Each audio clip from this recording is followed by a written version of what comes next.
दिल्ली में दो चर्चाएं बहुत ज़बरदस्त चल रही हैं आजकल और दोनों चर्चाएं राजनीति से जुड़ी हुई हैं। एक नगर निगम चुनाव को लेकर के थी, जो केंद्र सरकार ने नगर निगम जो अधिनियम है उसमें संशोधन करते हुए नगर निगम को अपने हाथों में लेने का निर्णय किया है और वो लोकसभा में कल पास हो गया। दूसरा, एक फ़िल्म रिलीज़ हुई द कश्मीर फाइल्स के नाम से। उस फिल्म को लेकर के भारतीय जनता पार्टी के जो कार्यकर्ता हैं वो जिस तरीके से दिल्ली सरकार पर यह दबाव बना रहे हैं कि यह फिल्म को टैक्स फ्री किया जाए और अधिक से अधिक लोगों को देखने के लिए प्रेरित किया जाए। ये दोनों विषय ऐसे हैं जो कहीं ना कहीं राजनीति से प्रेरित माने जा रहे हैं और इस विषय पर आज बात करने के लिए हमारे साथ हैं अरुण उदय गुप्ता जी, जो भारतीय जनता पार्टी के वरिष्ठ कार्यकर्ता भी हैं, यहाँ एक समाजसेवी के रूप में भी जाने जाते हैं आदर्श नगर वार्ड में, और एक समग्र सोच और विचार और समझ भी रखते हैं राजनीति से लेकर के और नगर निगम के क्षेत्र तक में। अरुण जी, बहुत बहुत स्वागत है आपका। सबसे पहले बात करते हैं नगर निगम चुनाव को। आप नगर निगम को बहुत नज़दीक से देख रहे हैं, आपकी पत्नी भी यहाँ से निगम पार्षद हैं। ये जो बिल आया है, इस बिल में क्या नयापन आपको लगता है कि जो दो तीन मोटी मोटी जो बातें हैं उससे हम और नगर निगम को कैसे बेहतर किया जा सकता है? देखिए, सबसे पहले तो मैं माननीय प्रधानमंत्री जी श्री नरेंद्र मोदी जी और माननीय अमित शाह जी का धन्यवाद करना चाहता हूं कि उन्होंने इस बिल को वो लेकर आए, जो कि दिल्ली के लिए और दिल्ली के आने वाले भविष्य के लिए बहुत ही अच्छा बिल रहने वाला है। और जिस भी दल की सरकार आएगी नगर निगम में, वो उम्मीद तो ज़रूर बनी हुई है। क्या आपको नहीं लगता है कि अगर मान लीजिए थोड़ी देर के लिए कि केंद्र में भारतीय जनता पार्टी की सरकार है, नगर निगम में दूसरे दल की सत्ता आती है, तो ये आरोप और या ये एक राजनीतिक उद्देश्य का हिस्सा फिर अभी भी जस का तस बन सकता है? देखिए, भारतीय जनता पार्टी की जो नीति है वो है अंत्योदय की नीति, कि जो सबसे अंतिम पंक्ति में सबसे अंतिम खड़ा व्यक्ति, उस तक सारी सुविधाएं कैसे पहुँचें। चुनाव से पहले तक भी मैं कहता हूं कि चलो पार्टी हो सकती है कि भाई ये भाजपा को समर्थन करते हैं या मैं भाजपा से खड़ा हूं या मैं किसी और दल से खड़ा हूं, लेकिन चुनाव जीतने के बाद कोई भी जो लीडर होता है वो सबका लीडर होता है। उसके लिए फिर कोई ये नहीं होता कि ये भाजपा का है, कांग्रेस का ये है, वो सब हर व्यक्ति उसके लिए इक्वली बराबर है। और हर व्यक्ति का उत्थान करना, पूरे अपने कॉन्स्टिट्यूंसी का, अपने देश का, अपने समाज का उत्थान करना, उसके अंदर जातिगत या पार्टीगत की नीति जो है कभी नहीं आती है। ना भाजपा कभी इस ऐसी सोच के साथ नहीं चलती है। सर्वधर्म सद्भाव के उद्देश्य के साथ, सबका साथ सबका विकास के साथ भाजपा चलती है। और इसके अंदर public welfare is the first priority, कि इसके अंदर एक राजनीति हमारे जैसे केजरीवाल जी कर रहे हैं कि उनको श्रेय मिलेगा तो वो काम करेंगे, उनका स्वार्थ होगा तो वो काम करेंगे। लेकिन भाजपा के अंदर जितने भी हमारी जो नीति है, हमारे जो संस्कार हैं, वो ये हैं कि सभी के लिए इक्वली, बिना किसी दलगल की राजनीति से हटकर और अपने को काम करना है। अभी तो चुनाव की तैयारी सारे दल कर ही रहे थे। एक सवाल ये भी है कि अब जबकि नगर निगम केंद्र सरकार के हाथों में चला गया है, ऐसे में अब केंद्र सरकार में नरेंद्र मोदी जी हैं, देश का एक चेहरा भी है, भारतीय जनता पार्टी का एक चेहरा, जो हर चुनाव को भारतीय जनता पार्टी नरेंद्र मोदी के चेहरे के साथ लड़ गई। क्या नगर निगम में भी इस बार जो है नरेंद्र मोदी के चेहरे को लेकर के भी भारतीय जनता पार्टी आएगी चुनाव में? देखिए, माननीय प्रधानमंत्री जी हमेशा से हमारे प्रेरणा स्रोत रहे हैं और रहेंगे, और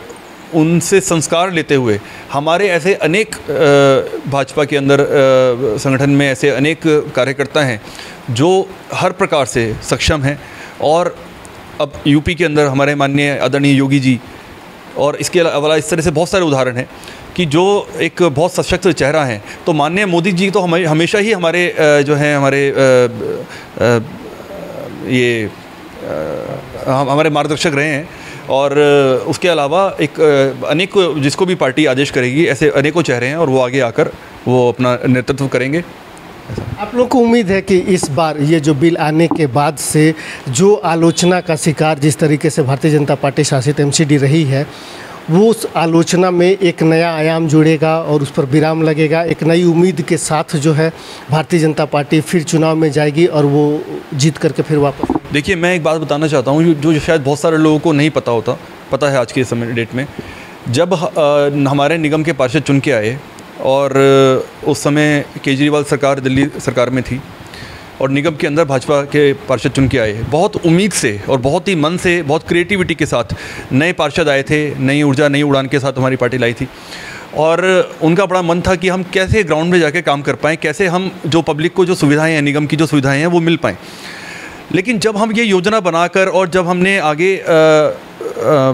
बजट के लिए, इसके लिए फंडिंग के लिए हमने कहा, जो कि राज्य सरकार प्रोवाइड कराती है, हमें वहाँ से वो सहयोग मिलना तो दूर, जो पहले से जो योजनाएं चल रही थी, जो शिक्षा विभाग का बजट जो कभी भी कम नहीं होता बल्कि वो बढ़ता है, या एक अच्छे उसके अंदर उसको बजट को दिया जाता है, क्योंकि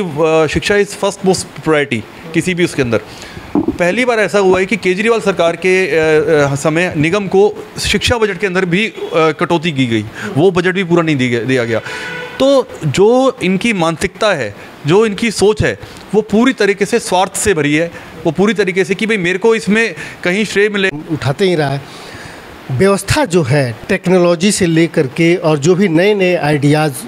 की जो बात की जाए, कितनी तैयारी थी और ऐसे कितनी योजनाएं थीं जिसको लेकर के नगर निगम जो है, चूँकि आप एक हिस्सा भी रहे हैं नगर निगम का, आप लोगों ने दिल्ली सरकार के पास आप लोग गए और जो नई चीज़ों को या नई टेक्नोलॉजी को इंट्रोड्यूस करने के लिए दिल्ली सरकार ने उस पर सहमति नहीं दी और फिर आप लोगों को उस काम को आगे बढ़ाने में पीछे हटा। देखिए, सभी विभागों के अंदर हमारे जो पार्षद हैं, सभी हमारे माननीय महापौर, स्टैंडिंग कमेटी,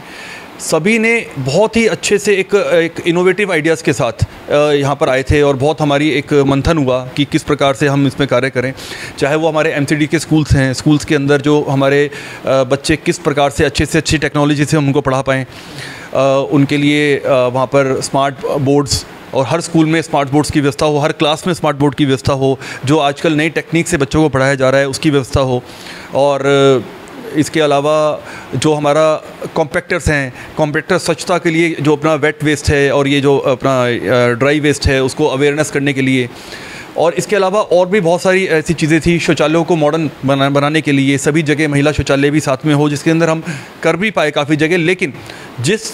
जो हमारी सोच थी और जिस इनोवेशन के साथ हम चाह रहे थे करना, वो हम दिल्ली सरकार के सहयोग ना देने के कारण वो हम चीज़ पूरी नहीं कर पाए। तो इसके अलावा बहुत सारे ऐसे आइडियाज़ थे जो हम दिल्ली सरकार के पास गए जिसको लेकर, लेकिन हमें कभी भी उनकी स्वार्थ की राजनीति या उनकी श्रेय की राजनीति के चक्कर में हमें उन्होंने कभी भी इसके लिए सहयोग नहीं दिया। तो यही कारण रहे कि भाई हम जो है केंद्र से हमने काफ़ी बार ऐसा कहा कि हमें फ़ंड दिया जाए, लेकिन संविधान के कुछ ऐसे व्यवस्थाएं हैं जिनकी वजह से हमें नहीं मिल पा रहा था हमें, और लेकिन इस बिल के बाद हमें वो मिल पाएगा। केंद्र से फंड मिलने की एक आशा जो जगी, अंदर तक के जो हमारे सेवा बस्ती क्षेत्र हैं सभी में इक्वली वहाँ पर उसका जो है काम होगा। और जो हमारी पार्टी की जो अंत्योदय की जो नीति है, इसको मैं बार बार कहता हूँ कि सभी व्यक्ति तक जो सरकार की जो सुविधाएं हैं वो हर व्यक्ति तक वो पहुँचे और उसको एक बहुत अच्छा एक स्टैंडर्ड ऑफ लिविंग मिले रहने के लिए। तो इसी सोच के साथ वो योजनाएं हमारी बनी भी हुई हैं, हमारी सरकार में, निगम में भी हैं और केंद्र सरकार पे भी है। लेकिन उसको इम्प्लीमेंट करने के लिए जो एक फ़ंड की जो अभी तक समस्या आ रही थी वो अब हमारी सॉल्व हो जाएगी और हम उसको बहुत अच्छे से हम जो है कर पाएंगे। एक एमसीडी से जुड़ा हुआ एक अंतिम सवाल मेरा ये है कि अब जब आप लोग क्षेत्र में जा रहे हैं और नई आइडियाज़ के साथ जाएंगे, तो क्या जो भ्रष्टाचार का जो मुद्दा रहा है एमसीडी में, कहा जाता है कि एमसीडी में सिस्टम में ही भ्रष्टाचार है, क्या केंद्र सरकार के हाथों में जाने से या फिर एमसीडी में कोई भी पार्टी आती है, इसमें ये जो भ्रष्टाचार का जो मुद्दा है, ये भ्रष्टाचार का जो सिस्टम है, उसको ख़त्म करने में कितनी मदद मिलेगी? देखिए, इसके अंदर भी पूरा अगर कोई इस प्रकार का कभी कोई बात आती है कि भ्रष्टाचार के विषय में या कुछ आती है, तो देखिए हम माननीय प्रधानमंत्री जी जब से 2014 के बाद से, उससे पहले की सरकारों के अंदर आपने देखा होगा कि हर आए दिन एक नया भ्रष्टाचार उजागर होता था, नया घोटाला उजागर होता था। लेकिन 2014 के बाद हमारे माननीय प्रधानमंत्री जी के जो जितने भी मंत्री हैं, कितने भी वो रहा, कभी भी आज तक कोई इस प्रकार का मुद्दा नहीं आया। बहुत ही स्मूथली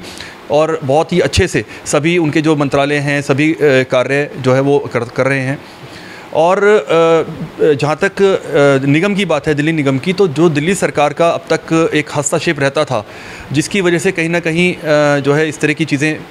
आई पहले से। लेकिन अब मुझे लगता है कि केंद्र के जो अब इस बिल के बाद इस तरह की कोई अगर बात पहले आई है तो वो मुझे नहीं लगता कि आएगी दोबारा से। अब बात करते हैं द कश्मीर फाइल्स को लेकर के। एक हमारा सवाल है कि जिस तरीके से लोगों के बीच में जा रही है फिल्म, अपने आप में तो फिल्म है ही, उसके लिए फिल्म का जो टीम है वो प्रमोशन करते रहा,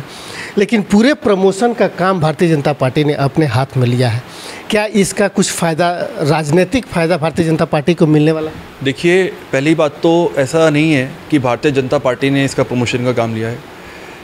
हर एक भारतीय, हर एक हिंदू,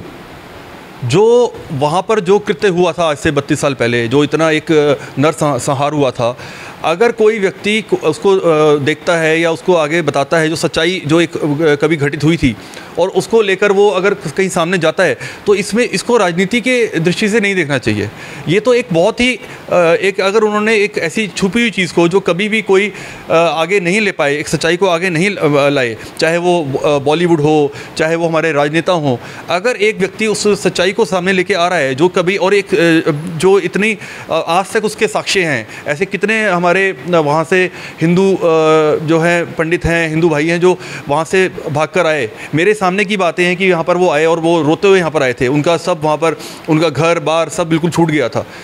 तो ये सब चीज़ें हमारे सामने, और अगर कोई व्यक्ति उसको सच्चाई को ला, आप और अनेकों पिक्चर आप देखते हैं, हमारे केजरीवाल जी आए दिन ट्विटर पे डालते हैं, मैंने आज ये पिक्चर देखी, मैंने ये पिक्चर देखी, ये पिक्चर देखी। कभी कोई मसाला फिल्म होती है, कोई रोमांस की फिल्म होती है, कोई जिसमें कोई गाने होते हैं, एक्टर। अगर ये एक इस प्रकार की सच्चाई पर अगर एक फिल्म बनाई है जिसमें कोई गाना नहीं, जिसमें कोई रोमांस नहीं, लेकिन एक जो कभी 5 लाख हमारे हिंदुओं को वहाँ से इस तरह से निकाला था, अगर उस सच्चाई को आगे लाकर एक पिक्चर बनाई, तो उसको क्यों राजनीति की दृष्टि से देखा जा रहा है? क्या ये इनको इस सच्चाई को इनको क्या इस बात की टीस है कि क्या सिर्फ अपने स्वार्थ के लिए, अपने राजनीति के लिए ये हर चीज़ को किसी अगर बस। ठीक है, बहुत बहुत धन्यवाद अरुण जी। तो ये थे अरुण गुप्ता, जो बता रहे थे कि नगर निगम के एकीकरण होने के बाद से किस तरीके से दिल्ली की व्यवस्थाएं बदल सकती हैं, दूसरी तरफ किस तरीके से पूरी केंद्र सरकार जो है यहाँ के व्यवस्थाओं से लेकर के, फंड की समस्या से लेकर के यहाँ दिल्ली को और बेहतर से बेहतर बनाने के लिए और एक अंतर्राष्ट्रीय शहर के रूप में इसे विकसित करने के लिए एक अपनी भागीदारी निभा सकती है। जो फंड की वजह से और राजनीतिक इच्छा शक्ति की वजह से दिल्ली सरकार के साथ जो एमसीडी का सामंजस्य नहीं बन पाया था, उसमें केंद्र सरकार के साथ जुड़ने पर वह सामंजस्य जो है अरुण गुप्ता जी को वो दिखता हुआ नज़र आ रहा है। लोकसभा में यह बिल पास हो चुका है, अब राज्यसभा के बाद राष्ट्रपति के साइन होने के बाद यह बिल अपने कार्य रूप में और मूर्त रूप में आएगा। उसके बाद चुनाव की प्रक्रिया होगी और तब यह देखने को मिलेगा कि वास्तव में क्या दिल्ली की दशा जो है वो पहले से और बेहतर होती है, या जब 1 से 3 किया गया था जो उसी उद्देश्य के साथ कि दिल्ली की दशा और बेहतर होगी, वो नहीं हुआ। अब एक बार फिर उसी राह पर लौट